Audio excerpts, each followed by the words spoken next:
Hi, everybody. I want to apologize for the hiatus. It turned out to be longer than I expected, but I also want to thank everybody who has continued to drop by and check out the videos to whatever extent they spend time with them. I really, really appreciate it, and I hope uh, getting some more done will help bring other people to the channel.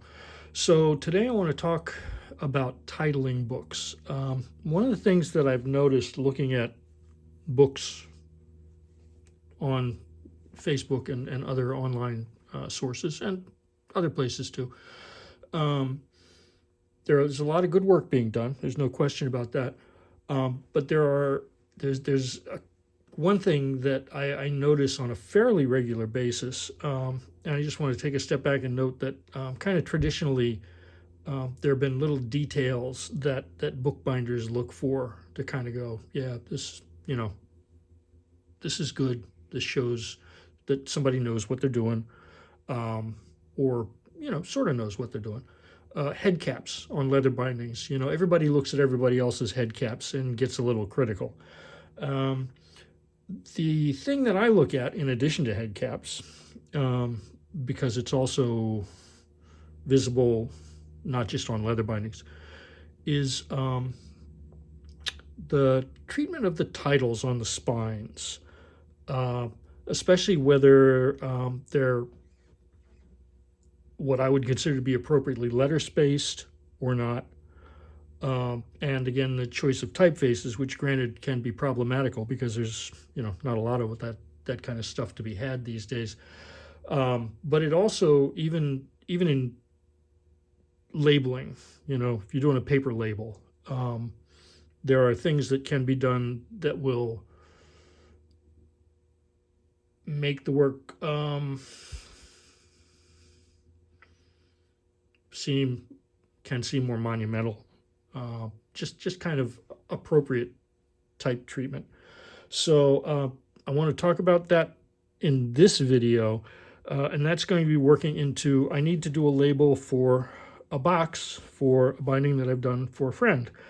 So what I'm gonna, I think right off the bat, I'll just show you that so that you can kind of see where I'm coming from. So this is it's a Burdell style leather binding, and you can see, I hope, that it's been blind tooled. I've got two colors of leather on the spine. The spine is comprised of two different colors of leather. Blind tooled, did a little warm. The top line isn't perfectly square. But this has been letter spaced to even out the optical distance between the letters. And what I need to do now is, for the box, if you don't label the book, at least label the box. So there's my label leather all prepped, and I will talk about that in a little while.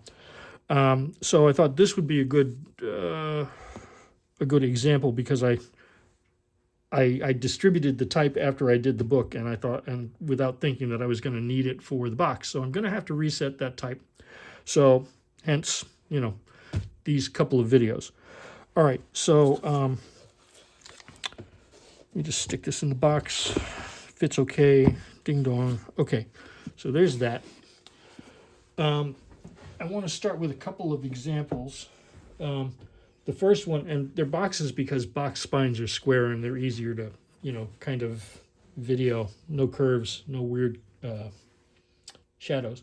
So this first one is a paper label, digitally printed, not letter spaced.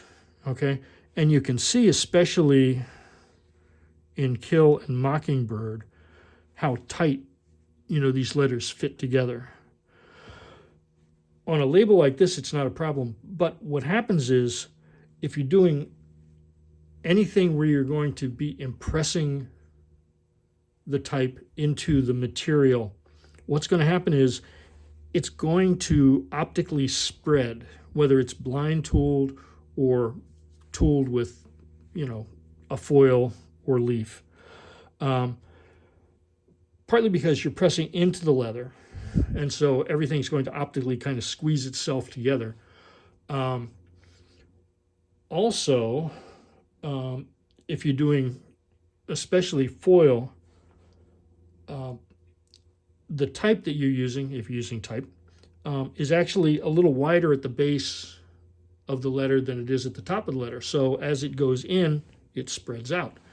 And so everything looks crunched together. So if this title had been done on a leather binding, everything would look just like it was everybody's, walking on everybody else's heels.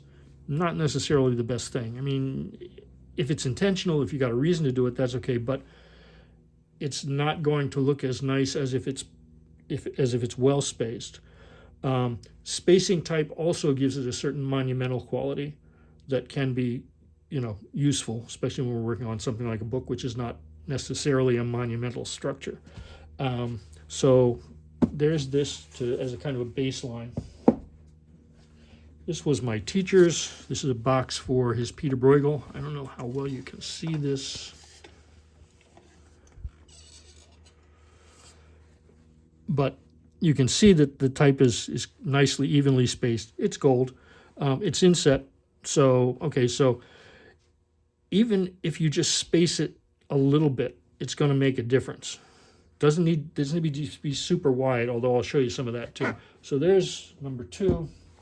Here is another box, okay, which, let me see if it goes up right here. I've actually got to stand on my ladder. Okay. Again, fairly well, these guys are well spaced. I think they really look, they kind of, yeah, never mind. It's because they kind of stride across the spine. So I consider this to be, pretty well laid out bunch of type. Now, these, the Hydriotaphia and the Timmermans are both leather labels. They're pressed into the leather. The Mockingbird is paper. What was I going to show you? Yeah, so here are a couple of examples on cloth. Now, these are edition bindings that were done quite a while ago. I'm going to start with the bibliography. So this is the bibliography of the Press of Appletree Alley. And again, this is done from a line cut. So this is a single block, but I set it digitally and then had the line and spaced it and then had the line cut made. And you can see even here where the gold has spread a little bit between the two L's. Things get a little tight. So then we have The Distance by Bruce Smith. Now this is fairly well spaced, and again, now you're starting to get a little bit of that nice even quality, down the spine. And then just for fun, here we have the title Letter Spaced to Fit the Spine, which is always kind of fun. Okay, so it's not only kind of a technical nicety, but it can be a design consideration too. Now what happens is,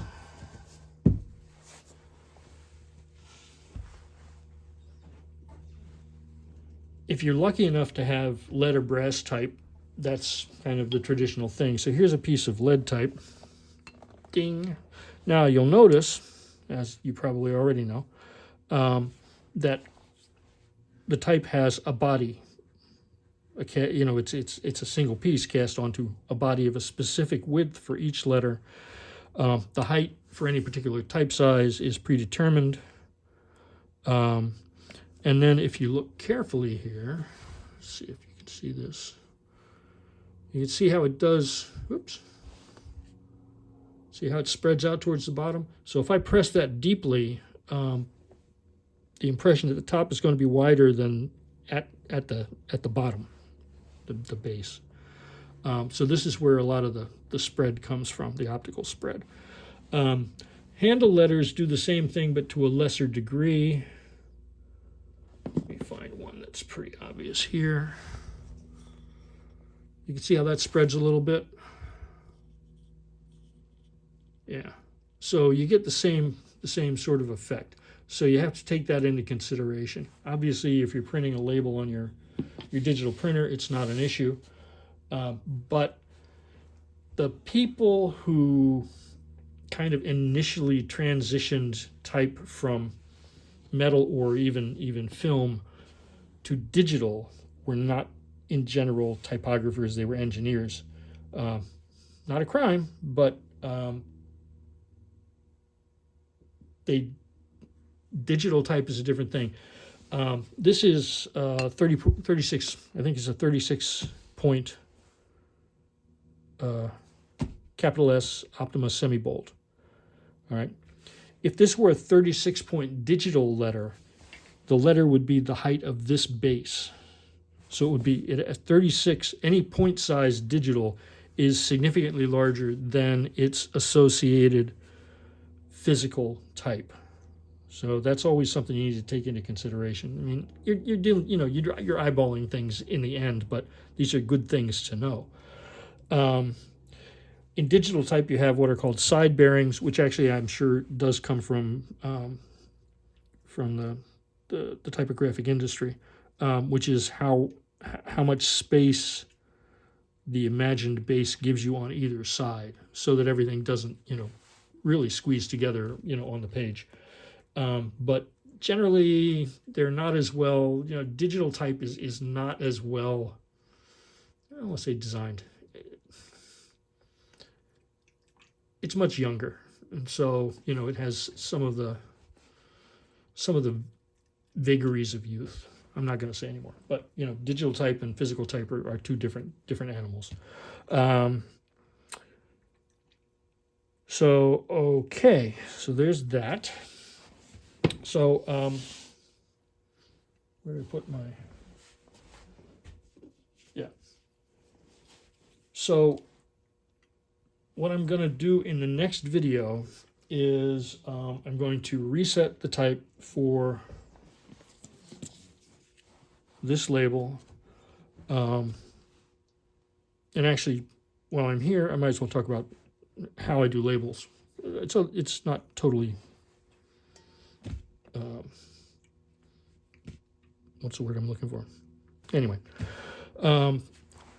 for labels that you're going to stamp off the book or off the box, you're going to need to line it, because if you don't, the leather is flexible, especially if you pare it thin enough to not be too obtrusive on the spine of your book or your box.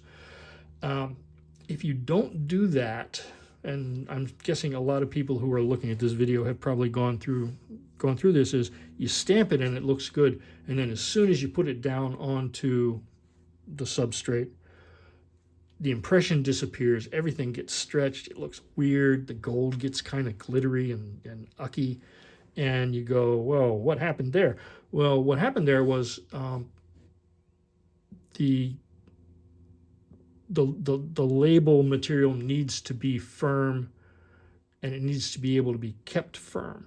And to do that, even though this is pared really, really thin, you line it with Japanese paper. Doesn't have to be thick Japanese paper, but this happened to be a piece that I had. And by doing that, when I stamp this in the next video, you're going to see that it's going to retain the impression, and it's also going to make it really easy to trim and pare, because you have to, even though this is pared really thin, overall, you need to pare the edges to make them go down nicely. So a good, this is not even a good rule of thumb. This is what you should be doing when you make labels out of leather. You should pare them thin. You should line them with Japanese paper and paste. And to do that, you basically take a piece of paper that's larger than the label, paste it, lay down the label leather. If you want, you can rub it down with a damp cotton ball.